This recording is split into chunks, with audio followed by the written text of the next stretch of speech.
오늘 우리에게 주시는 하나님의 말씀입니다. 신약성경 마가복음 14장 32절로 36절까지의 말씀입니다. 신약성경 마가복음 14장 32절에서부터 32절부터 36절까지 제가 가진 성경으로 신약성경 80페이지, 81페이지 그 즈음에 있습니다. 마가복음 14장 32절에서부터 36절. 다 찾으셨으면 아멘 해주시기 바랍니다. 아멘. 우리 한 절씩 같이 교독하시겠습니다. 제가 먼저 읽겠습니다. 그들이 겟세마네라 하는 곳에 이름에 예수께서 제자들에게 이르시되 내가 기도할 동안에 너희는 여기 앉아 있으라 하시고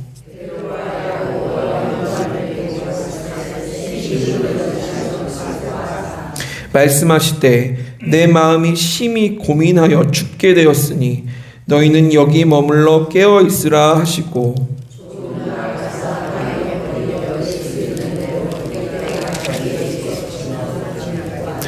같이 읽겠습니다. 이르시되 아빠 아버지여 아버지께는 모든 것이 가능하오니 이 잔을 내게서 옮기시옵소서. 그러나 나의 원대로 마시옵고 아버지의 원대로 하옵소서 하시고 아멘.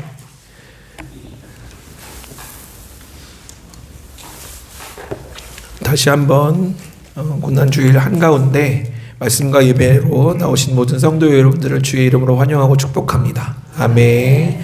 우리 좌우에 계신 분들하고 잘 오셨습니다. 축복합니다. 사랑합니다. 인사하겠습니다. 잘 오셨습니다. 사랑하고 축복합니다. 계속 강조하고 있는데 고난주간입니다. 잘 나오셨고 신에게는 12척의 배가 남았습니다. 있습니다. 했던 것처럼 저희에게는 목, 금, 또 고난주간 두 번에 더 새벽 예배가 있고 또 금요 성금요 기도회 몇 시인지 아시죠? 네, 7시 반. 그렇죠? 7시 반입니다. 제가 지금 저쪽에서 9시 그러셨는데 7시 반입니다. 9시에는 저기 식광교회 식광교회 가서 드리시고 저희는 7시 반에 예배 드리니까 그 두 날도 새벽에도 또 금요 성금요 기도회에도 같이 참여하셔서 또 말씀과 기도로 같이 하셨으면 좋겠습니다. 늦지 않았습니다. 끝까지 붙드는 자가 승리하는 줄 믿습니다. 아멘. 부활의 기쁨도 배가 되어줄 줄 믿습니다. 오늘 말씀의 제목은 겟세마네 내 뜻이 아닌 하나님의 뜻을 구하다입니다. 영웅 히어로 우리가 이렇게 멋지다라고 생각하는 사람들의 모습이 있습니다. 그러한 사람들의 모습을 이렇게 떠올리면 여러분들은 어떠한 모습이 떠오르십니까? 위인전이나 영웅이나 아니면 역사에서 이러한 영웅들의 모습을 보면 귀감도 되고 와 어떻게 저럴 수 있을까 이런 생각들을 하게 됩니다.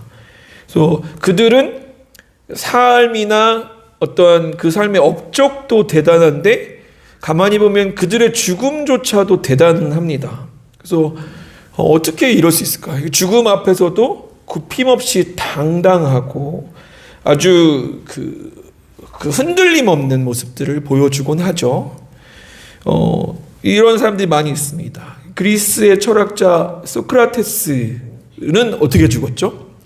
제자들이 이제 그 도로에서 젊은이들을 이렇게 꼬신다, 젊은이들을 흔든다 해서 제명으로 잡혀서 죽게 됐습니다. 근데 많은 사람들이 심지어 관리까지 와서도 문 열어주고 이웃으로 망명하십시오, 이웃으로 피하십시오 이렇게 했거든요. 근데 뭐라고 얘기했죠? 여러분 다 아시는 것처럼 악법도 법이다. 그래서 내가 여기서 도망가면 소크라테스가 도망갔으면 이 서양 철학의 근간이 시작이 없었던 겁니다. 다 무너져. 이렇게 도망간 사람 말을 누가 따르겠습니까? 그 이후에 플라톤도 없고 아리스토텔레스도 없고 네, 악보도 버리다 하고 탁 이걸 먹고 나자마자 그 제자들이 더 평상시보다 더 많이 소크라테스 하고 몰려들었습니다. 이렇게 삶을 마감했습니다. 유대인들 가운데 유대인들 영웅들도 마찬가지였습니다. 여호와 하나님을 믿는 자들은 그 대적자들과의 전쟁 속에서 또 핍박자들 로마인들의 압제 속에서 몸이 찢기는 고통 속에서도 여호와 하나님을 찬양하고 담대하게 죽음을 맞이했습니다. 그러니까 이 소위 이러한 모습이 우리가 아는 영웅다운 담대한 죽음의 모습입니다.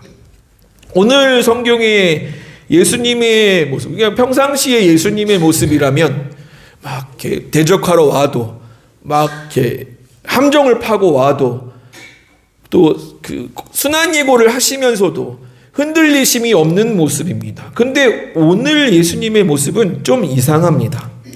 우리가 알던 그 당당한 하나님의 아들이 맞나 싶을 정도입니다. 겟세마네 동산에서 예수님은 눈물과 피로 기도하시면서 특별히 오늘 본문의 그 말씀을 보면 심히 놀라고 심히 슬펐다라고 표현해요. 33절에 보시면 가시세 심히 놀라시며 슬퍼하사 고민하여 죽게 되었다라고 말씀하고 있습니다. 여기서 이 슬퍼하다라는 뜻은 슬퍼하다 원어의 뜻이 공포에 사로잡혀서 숨이 탁 막히는 상태입니다. 막 어쩔 줄을 모르는 상태입니다. 굳이 표현을 하자면 여러분이 한번 이제 이렇게 상상을 해보세요. 골목을 가고 있습니다. 대로변으로 찻길이 있는 길을 탁 나왔어요. 근데 영화의 한 장면처럼 트럭이 부앙 오다가 사람을 팍 쳤습니다. 그 사람이 저기 날아 떨어졌어요. 막 다리가 다 부러지고 온몸이 성치가 않은 것 같아요. 사람들이 막 몰려갑니다. 그래서 이거 큰일 났다. 이거 어떤 일이냐. 그리고 가봤어요. 근데 그 사람이 내 아이예요.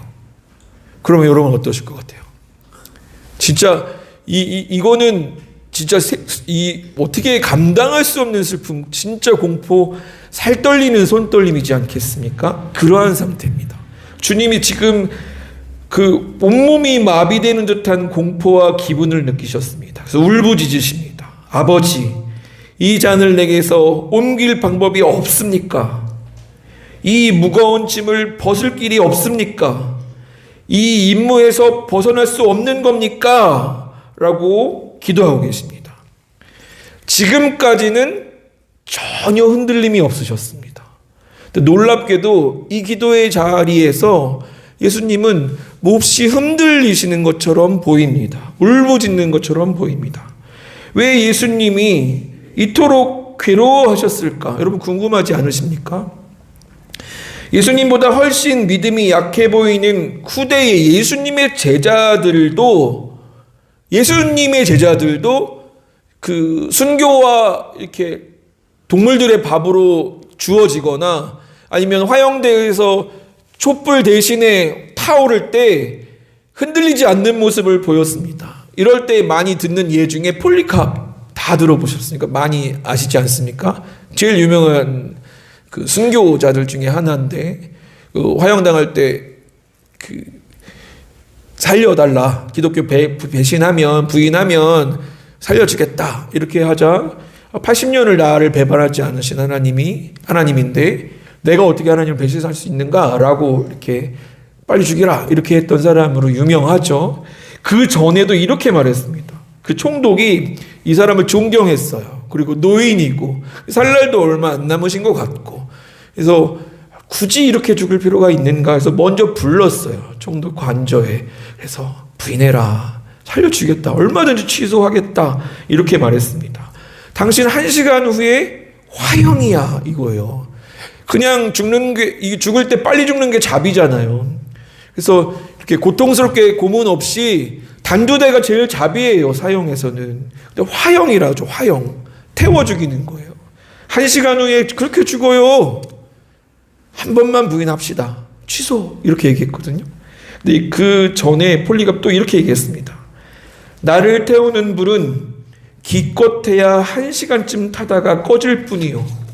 그러나 다가올 심판의 불은 당신은 모르는구려. 뭘 망설이요. 어서 당신 마음대로 하시오. 어서 그 일들을 진행하시오. 이렇게 얘기했어요. 대단하죠. 그리고 거기 앞에서 사람들 보는 앞에서 그렇게 얘기한 거예요. 주님도 나를 배신하지 않았는데 내가 어떻게 주님을 배신할 수 있는가. 그리고 기쁘게 화형을 당했습니다. 영국의 옥스퍼드에서 믿음 때문에 화형을 당한 니콜라스 리들리라는 사람과 휴 레티모라는 사람이 역시 화형을 당하게 되었습니다. 그러자 이 니콜라스 리들리라는 사람이 이 레티모라는 사람에게 레티모 선생 이렇게 고백했습니다. 레티모 선생, 우리 남자답게 성도답게 당당하게 죽읍시다. 이 발에 불이 붙은 상태였어요. 발에 불이 붙어서 지금 불이 올라오는 상태인데, 선생님 당당하게 죽읍시다. 오늘 우리는 하나님의 은혜로 영국에 꺼지지 않는 복음의 불을 지필 것입니다. 이 불은 여기서 그치는 것이 아니라 온 영국을 지필 것입니다. 여기서부터 출발할 것입니다. 당당하게 죽읍시다. 이렇게 얘기를 했습니다. 서로를 격려하고 죽음의 길로 나아갔습니다. 고통의 길로 나아갔습니다. 예수님의 제자들이 예수님보다 어찌 보면 더욱 멋지고 당당하게 담대하게 죽었습니다. 이게 어찌된 일일까요? 그래서 우리가 살펴볼 내용이 있습니다. 예수님의 감정이 어땠다? 예수님이 어땠다나 이들이 감정이 어땠다가 아니라 여기서 우리가 중요하게 알아야 될 사실은 예수님은 폴리갑이나 리틀리나 레티모 같은 순교자들과는 전혀 다른 상황에 처하셨기 때문에 그렇습니다. 그냥 죽음이라는 그냥 순교, 그래서 내가 이걸 어떻게 대처하느냐의 문제가 아니라 예수님은 그 제자들과는 전혀 다른 상황, 전혀 다른 인식을 갖고 이 죽음을 대하고 계셨습니다. 겟세마네 동산에서 예수님은 뭔가를 보고 느끼고 감지하셨습니다. 절대로 흔들리지 않는 하나님의 아들을 흔들리게 만든 것이 도대체 무엇인가? 이것은 육체적 고난이나 심지어 육체적 죽음을 세 발의 피 정도로 보이게 하는 엄청난 무게감이었습니다. 십자가에서 벌어질 일은 상상만 해도 십자가에서 고통을 넘어서서 진짜로 이루어지는 그 본상은 상상만 해도 피땀이 흐를 정도의 엄청난 일이었습니다. 그 전까지는 그 전에도 예수님이 다가올 죽음을 모르셨을까요? 순환예고를 하셨잖아요. 그렇죠? 죽으실 것을 말씀하셨고 안 됩니다 하는 제자들에게 아니라고 하셨어요. 글로 가야 된다고 하셨어요. 다 알고 계셨습니다. 이미 자신의 죽음에 관해 여러 차례 말씀을 하신 뒤였습니다. 하지만 지금 십자가 위에서 겪는 상황을 실제로 맛보기 시작하셨습니다. 육체적 고통과 죽음으로는 이걸로는 감당할 수 없을 만큼 끔찍한 지금 그 일이 이루어질 그 초입에 그것을 잠깐 맛보시는 상황이 된 겁니다. 이것 때문에 예수님이 기도하고 계십니다. 예수님이 눈물과 피땀 흘리게 기도하고 계십니다. 여기 이 잔을 내게서 옮기시옵소서라고 말씀을 하셨는데 구약에서 이 잔은 하나님의 진노를 상징합니다. 이 진노 잔의 불은 하나님의 공의와 하나님의 심판을 상징합니다. 구약의 선지자들은 이 잔을 비틀거리게 하는 잔, 분노의 큰 잔이라고 불렀습니다. 계시록에서도 그 잔에 부은 것들을 이렇게 붓는 모습들이 나오잖아요. 하나님의 진노와 공의의 잔입니다. 예수님은 십자가에서 그냥 육체적으로 돌아가시는 게 아니었습니다. 그분은 인류의 죄를 뒤집어 쓰시고 하나님으로부터 완전히 버림받는 영적인 절벽, 완전한 단절을 마주하신 겁니다. 여러분, 하나님은 모든 사람의 모든 사랑과 생명, 빛의 근원이십니다. 여기서 끊어진다는 것이 어떤 기분일까요? 모든 빛이 사라진 암흑, 모든 사랑이 메마른 고독, 온 우주가 무너져 내리는 파멸입니다. 예수님은 겟세마나에서 그 진노의 지옥의 그 도가니 그 문을 들여다보신 거예요. 이글거리는 주님의 하나님 아버지의 진노의 열기를 미리 맛보신 겁니다. 단지 살짝 맛보셨는데도 온몸에 피땀이 흐를 만큼 그 무게가 감당이 안 되는 고통이었습니다. 초두에 이 마가복음 강해를 하면서 초반에 말씀드렸잖아요. 주님은 삼위일체의 영원한 교제, 서로 관계하고 서로 상대방을 향하여 이렇게 나 중심이 아닌 상대방 중심으로, 하나님 사이에서는 서로 빈자리가 없지만 서로를 위해 조화롭게 채워주고 그를 높이고 찬양하고 영광 돌리는 것이 이게 주님의 본성이고 주님 삼위일체 하나님의 모습입니다. 그러니까 우리도 죄로 인하여서 우리도 지옥을 경험함. 지옥이 뭐예요? 하나님과의 영원한 단절이에요. 하나님은 편재하시잖아요. 어디에나 계신데 하나님을 못 느끼는 곳이 지옥이에요. 성도가 지옥을 경험할 수 있습니다. 언제요? 우리의 영성이 떨어져서 하나님 안 계심을 느끼는 그 순간이 심판이고 지옥입니다. 성도도 어느 순간에는 그 지옥 같은 일을 경험하고, 세상 사람들은 하나님 없이 지금 심판을 이미 경험하고 있는 거예요. 근데 예수님이, 삼위의 하나님이 그 풍성한 교제를 우리에게 주시기 위해 오신 예수님이 그 지옥의 한가운데서 하나님의 진노를 보시고 하나님 없는 세계를 처음 경험하시는 거예요. 있을 수 없는 고통이, 이 두려움이 예수님께는 다른 제자들이 죽음을 맞이하는 것과는 차원이 다른 고통을 마주하신 겁니다. 여기서 어떠한 분들은, 아니 많은 세상의 사람들이 이렇게 생각할지 모릅니다. 하나님은 어떤 하나님? 사랑의 하나님. 굳이 그렇게 무섭게 하실 필요가 있는가? 그냥 허허 그래 넉넉 용서해 줄게 하시면 안 되는가? 질문하는 사람들이 의외로 많습니다. 신학자 중에도 있어요. 그래서 신학자 중에 우리가 믿는 신약의 사랑의 하나님은 우리 하나님이고 구약의 여호와 하나님은 화를 잘 내시니까 그건 나쁜 하나님이고, 이렇게 얘기하는 신학자도 있어요. 실제로 신학자라고 부르기 힘들죠. 종교 신학자 뭐 이런 사람들이라고 불러야 되나요? 하나님이 왜 사랑의 하나님인데 이렇게 진노하고 지옥을 만드셔? 라고 얘기하는 사람들이 있습니다. 하지만 여러분 잘 생각해 보십시오. 진짜 사랑하면 진노도 받아들여야 합니다. 이게 여기 다 어머니들이시잖아요. 사랑해만으로 할 수 없는, 또 무섭게 해야 될 때가 있잖아요. 그래야 우리 자녀가 사는 때가 있잖아요. 그죠? 사랑하는, 특별히 더욱이 사랑하는 사람이 상처를 입거나 학대당하는 모습을 보면 분노가 치밀어 올라야죠. 그죠? 그렇지 않습니까? 사랑하는 사람이 스스로 학대한다. 그걸 보고 있는 부모가 어디 있겠습니까? 사랑과 정의감, 이 사랑하는 마음에서 나오는 이 분노는 서로 상충하는 것이 아니라 오히려 짝을 이룹니다. 차라리 나를 괴롭히는 건 참을 수 있죠. 근데 내 자녀, 내 가족을 괴롭히는 거는 참을 수 없습니다. 그래서 사랑하는 사람이 해를 입을 때는 그 사람 깊을수록 분노도 커집니다. 사랑하는 내 자식이 누군가에게 학대를 당하는데 허허 그럴 수도 있지, 웃고 있는 부모가 있을 수 있겠습니까? 그건 사랑이 없는 겁니다. 사랑이 깊을수록 그 사랑을 파괴하는 악에 대한 분노도 커지는 법입니다. 제가 옛날에 학생 때 잘 안 싸웠는데 딱 한 두세 번 싸웠습니다.